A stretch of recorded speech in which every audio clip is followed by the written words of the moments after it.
یہ radio Pakistan news room social media channel ہے، تب سے گزارش ہے کہ چینل کو سبسکرائب ضرور کریں۔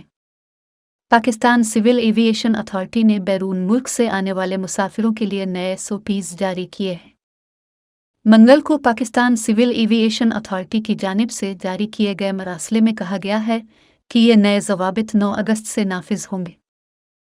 نئی ہدایات کے مطابق 6 سال یا اس سے زائد عمر کے مسافروں کے لیے پاکستان کے سفر سے قبل 72 گھنٹے کے دورانیے میں لیے گئے منفی PCR ٹیسٹ لازمی ہوں گے۔ 6 سال یا اس سے زائد عمر کے تمام مسافروں کی پاکستان پہنچنے پر ریپڈ اینٹیجن ٹیسٹنگ کی جائے گی۔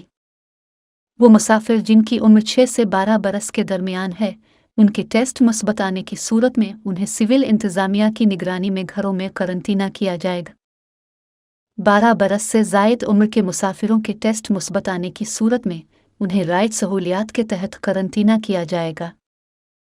مراسلے میں کہا گیا ہے کہ کووڈ-19 کی بگڑتی ہوئی صورتحال میں پاکستان پہنچنے والے کسی بھی یا تمام مسافروں پر شعبہ صحت کی جانب سے اضافی شرائط بھی عائد کی جا سکتی ہے۔